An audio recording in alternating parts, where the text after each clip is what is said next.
유일한 악은 무지이고, 무지, ignorance.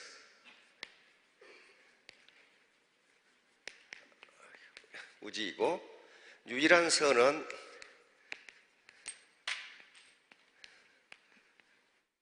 알입니다. knowledge죠.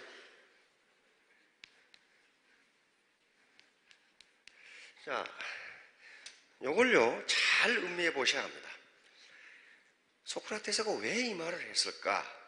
유일한 악은 무지이고 유일한 선은 알입니다. 여기서 악은 도덕적이거나 종교적인 차원의 악을 이야기하는 것이 아닙니다. 땅에 발을 딛고 사는 인간으로서의 악입니다. 예를 들면 내가 지금 가장인데 처자식 하나 못 먹여 살린다. 그 사람을 선한 사람이라고 할 수 있어요? 할 수 없어요. 내가 지금 가장인데 자식이 공부하고 싶다는데 등록금도 못 대준다. 그거 악한 사람이에요. 악인데 그 악이 어디서 나왔느냐? 도덕적 악에서 나온 것이 아니라 무지에서 나온 거란 말이에요. 무지에서 나왔어요. 그런 일들이 허다해요.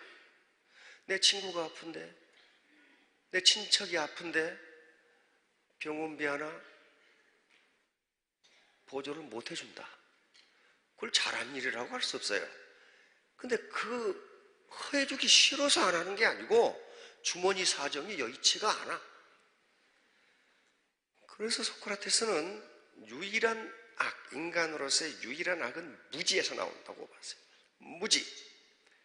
스티브 잡스가 바로 그 얘기를 했어요. 가난하게 태어난 것은 당신 잘못이 아니다. 그러나 가난하게 죽는 것은 당신 잘못이다. 그게 뭐예요? 당신 잘못이 뭡니까? 무지야, 무지. 그런데 문제는 이제 이 무지, ignorance를 knowledge, 다시 말하면 무지를 유지로 바꿔야 돼요. 유지로 바꿔야 되는데 유지로 바꾸는 데 있어서 가장 중요한 게 뭐냐면은 겸손이에요. 겸손, humility. 겸손이에요. 로버트 기요사키라는 사람이 쓴 부자 아빠, 가난한 아빠라는 책이 있어요. 이 양반이 겸손을 뭐라고 했냐면은 나무 말을 경청하는 것, 그랬어요. 겸손하지 않은 사람은요, 나무 말을 듣지를 않아. 원래 돈이 많아지면 권력이 세집니다. 권력이 세지면 나무 말을 듣지를 않아요. 왜? 자기가 최고거든. 그럼 어떻게 해? 무식하게 돼요. 무지하게 된다고요. 남이 말을 듣는다는 건 뭐예요? 정보를 수집하는 거예요. 정보를. 그건 학력의 고하라든가 돈의 많고 적음이라든가 지위의 높고 낮음이 문제가 되는 게 아니에요. 바로 로버트 기요사키가 이야기한 것뿐만 아니고 현자들이 이런 얘기를 했어요. 논어에도 이런 말이 나와. 중국 동양 고전에도 이런 말이 나와요. 겸손이라는 것은 다른 사람의 이야기를 들어주는 것이다. 교만한 사람은 절대로 못 들어줘. 교만은 자기가 신의 위치에 올라갔다고 생각하고 다른 사람의 말을 듣지 않는 것이다. 그럼 어떻게 됩니까? 이건 나중에 최후가 비참해요. 자, 그래서 이 겸손이라는 게 성공의 비결입니다. 프린스턴 고등연구소에, 프린스턴 대학에, 미국의 대학원은 거의 대부분 세미나로 이루어집니다. 세미나. 그래서 프린스턴 대학 같은 경우 예를 들어 봅시다.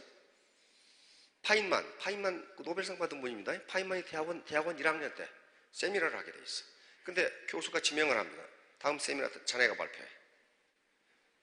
그래서 파인만이 물리학 전공인데 전자에 대해서, 전자의 움직임, 전자의 운동에 대해서 다음 세미나를 하게 돼 있어.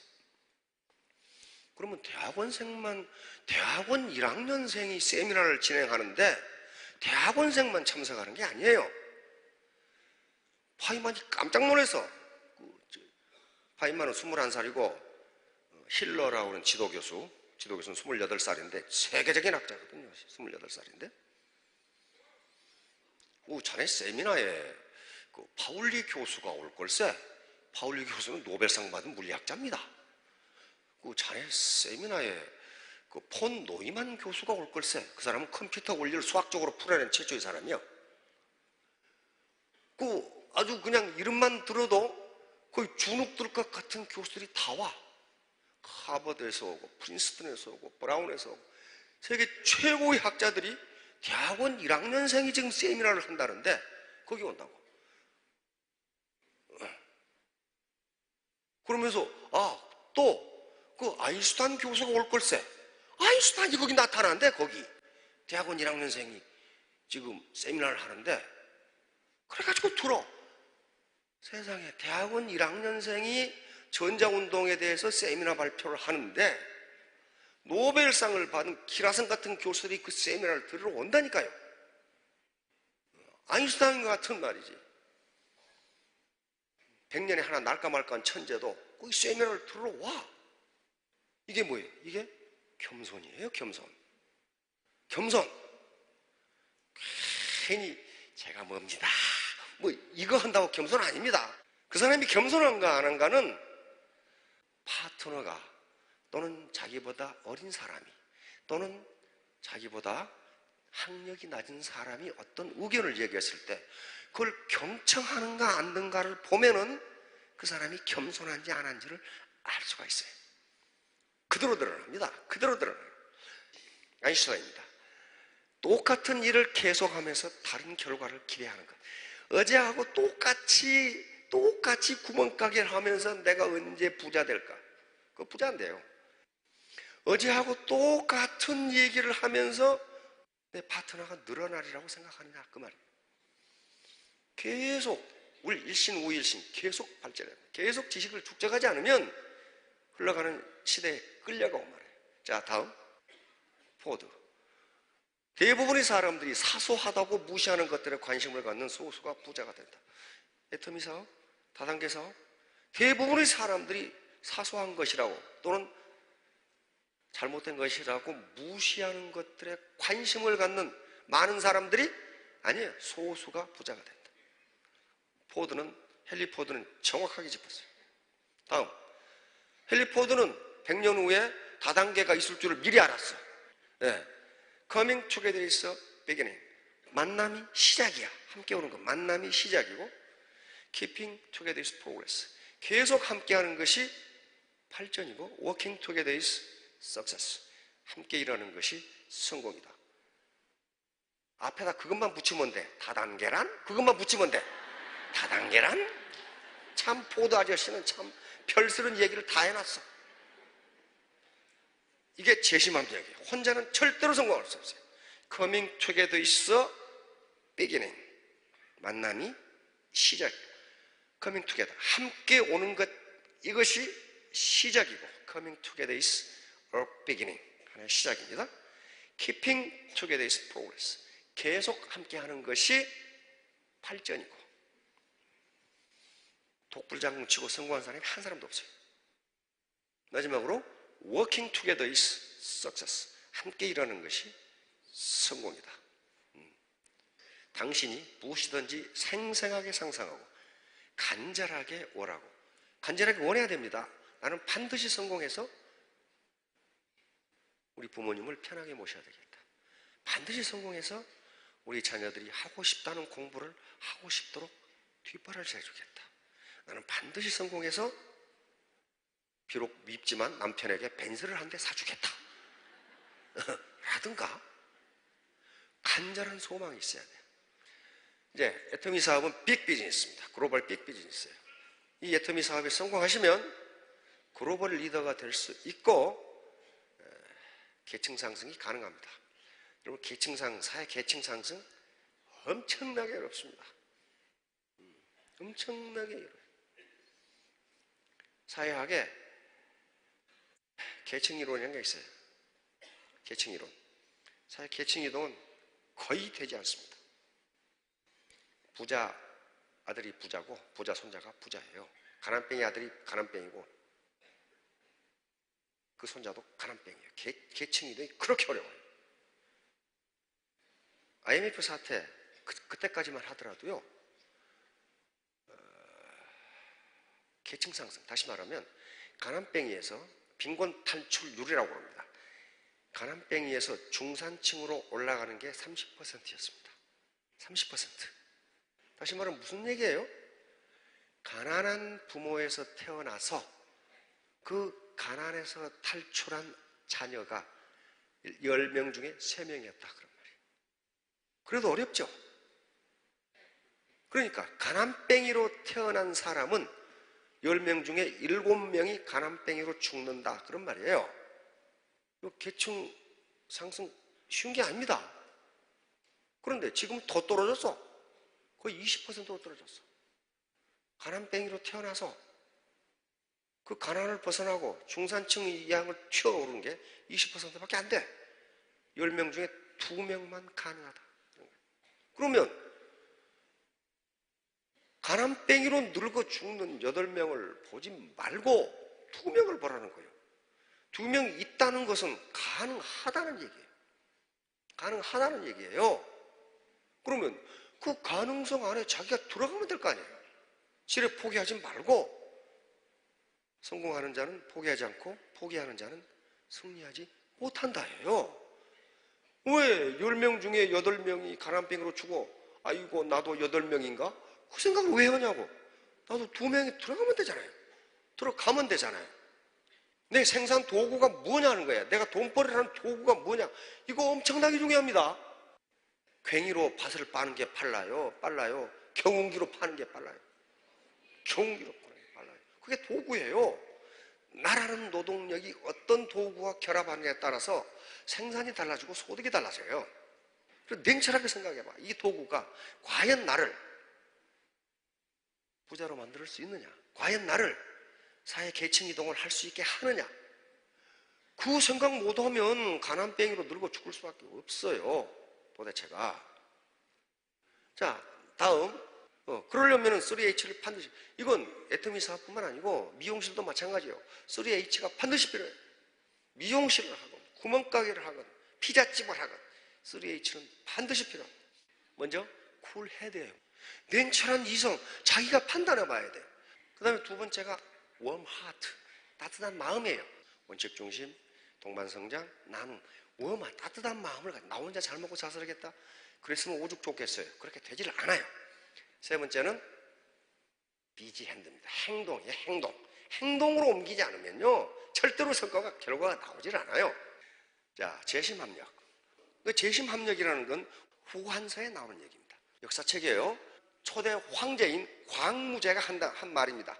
재심합력이란 가지런할 제자, 마음심자, 이 하발합자니까 이 가지런할 제자입니다. 마음심자 합력. 마음을 서로 가지런하게 해서 힘을 합한다 그런 말이에요. 그러니까 스폰서와 파트너가 마음을 혼란하게 한 것이 아니고 가지런하게 해서 하나로 힘을 합한다. 여기에 광무제는 재심합력, 예기익장 이렇게 이야기합니다. 예기익장.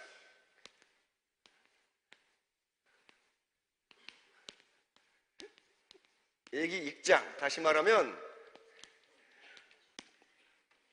스폰서와 파트너가 마음을 가지런하게 해서 힘을 합하면 그 날카로운 기운이 점점 강해진다 그런 말이에요. 그러니까 슈퍼 시너지 오브 유나이티드 하트예요. 하트를 합하면은, 마음을 합하면은 슈퍼 시너지가 나온다. 이게 재심합력 예기익장입니다. 가지런할 제자. 우리가 수신, 재가, 치국, 평천하 그렇게 이야기하죠. 그때 제자예요. 자, 수신, 재가. 수신은 자기 몸을 닦는 겁니다. 지금 이런 강의를 듣고 미팅을 하고 토의를 하는 게 자기 몸을 닦는 과정이에요. 재가, 이건 집안을 가지런하게 하는 겁니다. 스폰서와 파트너, 내 라인이 지금 서로 잡아먹으려고 하지 않고 가지런해. 질서가 정연해. 이게 재가예요. 재가. 이렇게 되면 어떻게 돼요? 치국 평천하가 된다. 치국은 치국. 우리나라 국내를 평정을 해. 국내를 평정을 해. 부산도 평정하고, 제주도도 평정하고, 서울도 평정하고, 치국. 그러고 나서 치국에서 끝난 것이 아니라 평천하. 천하를 평정해버려, 천하. 캄보디아도 가고, 싱가포르도 가고, 미국도 가고. 그런데 수신이 안 돼서 수신.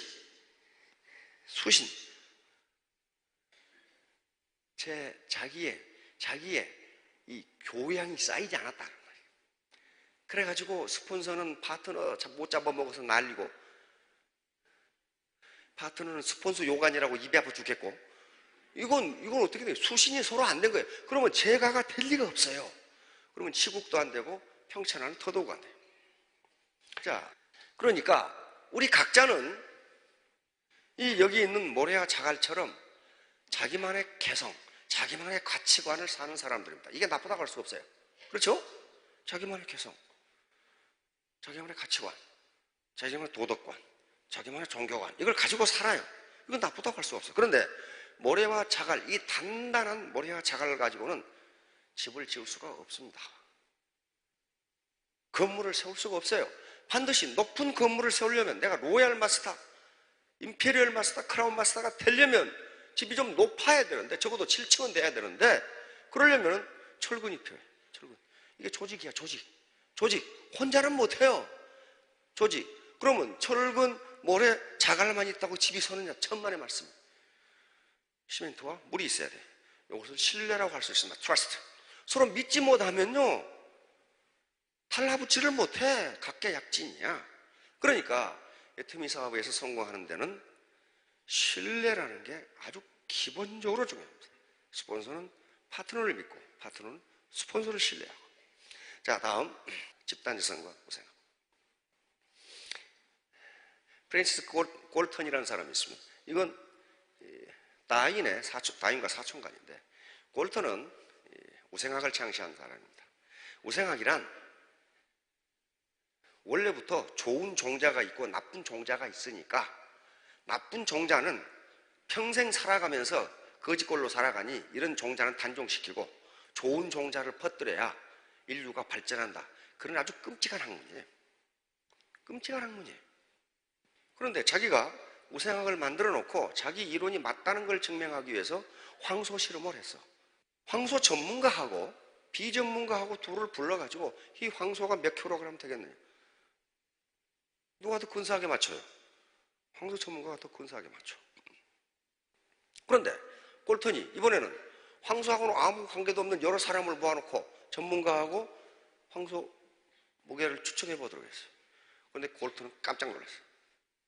황소 전문가보다 비전문가 여러 명이 의견을 모아서 추측한 황소 무게가 정확하게 맞아. 집단지성. 다시 말하면 개체 하나하나는 보면은 형편없는 것 같은데, 그 사람들이 모여서 중지를 모으면은 거기서 나온 지혜가 훨씬 낫다. 그 말이. 훨씬 낫다.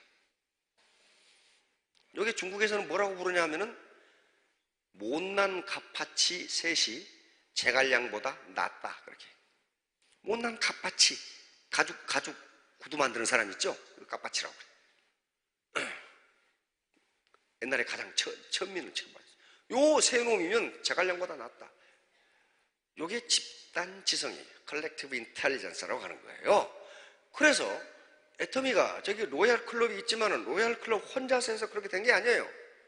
그 라인 전체를 통해서 집단지성이 발휘됐기 때문에 집단지성 결과 돈을 버는 것이지 어떤 개인이 똑똑해서 버는 게 아니에요. 그 개인이 똑똑해서 번다면 밖에 나가서 혼자 해보라고 그랬어요. 또 못 봅니다. 루이스 터먼 교수는 오늘날 우리가 쓰는 IQ 테스트 용지를 만든 사람입니다. 시험지를 만든 사람이에요. 물론 그 전에 100년 전에 벌써 프랑스에서 IQ 테스트가 나왔습니다. 이분이 계량해서 나왔어요. 그런데 이분은 루이스 터먼 교수는 저명한 심리학 교수인데 우생학 신봉자였어요. 이 사람도 그렇게 생각했어요. 한 아이의 IQ를 알면은 이 아이가 평생을 어떻게 살아갈지를 알 수 있다. 아주 굉장히 심플해요. 그렇죠? IQ를 테스트해서 그 아이의 IQ를 알면은 이 애가 평생을 영광스럽게 살 것인지 가난뱅이로 살 것인지 알 수 있다. 자기의 이론을 증명하기 위해서, 이분은 캘리포니아 스탠퍼드 대학이니까 캘리포니아에 있는 초, 중, 고등학교 25만 명 학생들의 IQ 시험을 봤어요. IQ 테스트를 했어요. 그래서 1521명의 IQ 135 이상을 찾아냈습니다. 그래서 각 학생마다 전부 파일을 만들었어요. 요놈 아침 몇 시에 일어나고 뭘 좋아하고 뭘 먹고 공부는 어떻게 하고 취미는 뭐고 다 기록했어요. 가정을 이렇게 세웠어요. 바로 135 이상 IQ가 된 이 아이들이 미국의 상류사회를 이루면서 매우 영광스러운 삶을 살 것이다. 그래서 이 가정이 맞는지 안 맞는지는 연구를 해봐야 알아. 그렇죠? 그리고 70년 연구 결과를 보았더니 아주 매우 실망적이야. 이 중에 노벨상이 하나도 나오지 않았고 퓰리처상이 하나도 안 나왔어. 국가를 이끌어간 인물도 하나도 안 나왔어. 노벨상은 누가 받았느냐? 쇼클리라고 하는, 우리 반도체 만든 쇼클리, 지금 실리콘밸리의 원조입니다. 쇼클리라고 하는 그 사람이 받았고, 그 다음에 파인만이라고 하는 분이 노벨상을 받았습니다. 그런데 그 사람들은 터먼 교수의 관리 대상이 아니야. 왜? IQ가 120이니까. 너무 낮아. 그런데 그 두 분이 노벨상을 받았어. 그러니까 나중에 결론이 어떻게 나겠어요? IQ는 인간의 사회적 성취를 설명하지 못한다. 이 결론이 나왔단 말이에요. 그럼 IQ가 중요하지 않다. 그게 아니에요. IQ가 그 사람 평생을 설명하는데 기여율은 20%예요. 나머지 80%는 다른 요인에 의해서 설명이 돼. IQ가 설명이 안 돼요. 이제 그 뒤로 이제 다른 연구가 계속되는 거예요. 그래서 EQ라는 개념이 나와요. 시간이 없으니까 정서지능이라고 나옵니다. 정서지능. 그 사람 정서가 어떻느냐, 감정이 어떻느냐는 게, 다시 말하면 인간관계가 어떻느냐. 근데 SQ가 나옵니다. 소셜 코션트라고. 사회생활을 얼마나 잘하느냐, 어떻게 다른 사람과 잘 사귀느냐, 이런 문제예요. 그다음에 NQ라는 게 나옵니다. 네트워크 코션트. 이것은 공존지능입니다. 어떻게 다른 사람과 함께 살아가겠다고 하는 생각을 하고 있을까? 요 지수가 있어요. NQ. 이런 것에 의해서 나머지 80%가 설명이 된다. 그러면 그러니까 이게 우리 예터미에서 말하는 애티튜드예요. 태도. 당신의 태도에 의해서 IQ가 영 낮지가 않다면은 당신의 태도에 의해서 당신의 일생은 결정된다. 이렇게 나와버린 거예요. 자, 다음. 그 연구 중에 하나입니다. 이거 하버드 대학 교수인데요. 그리고 보스턴 대학 심리학 교수이고 해부학 교수이기도 합니다. 현재 이 가장 저명한, 우리 교육에 가장 큰 영향을 세계적으로 미치는 학자분 중에 하나입니다. 이분이 연구를 해보니까 인간의 지능은 한계가 아니다. 인간의 지능은 지금까지 발견된 게 9개가 있다. 9개가 있다. 첫 번째가 언어 지능이야. 한마디 들으면 10마디 하는 사람이 있어. 근데 또 어떤 사람은 10마디 들어도 한마디도 못해. 이건 언어 지능하고 관계가 있어요. 자, 두 번째는 뭐예요? 수학 지능이에요. 수학 지능. 아주 수학을 기가 막히게 하는 사람이 있어요. 시각 공간 지능이 있어요. 어떤 사람은 그림을 잘 그려. 그렇죠? 그림은 공간 지능이 없으면 못 그려요. 조각을 잘해.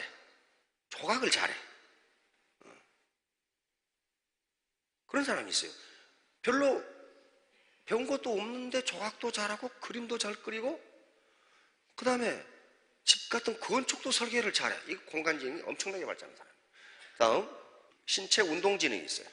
운동을 잘하는 사람이 있어. 그 다음에 음악지능, 음악 천재들이 있죠. 자, 그 다음에 여기 인터퍼스널 인텔리전스는 인간관계예요. 마당발이 있어. 마당발. 사람만 만나면 사귀는 사람이 있어.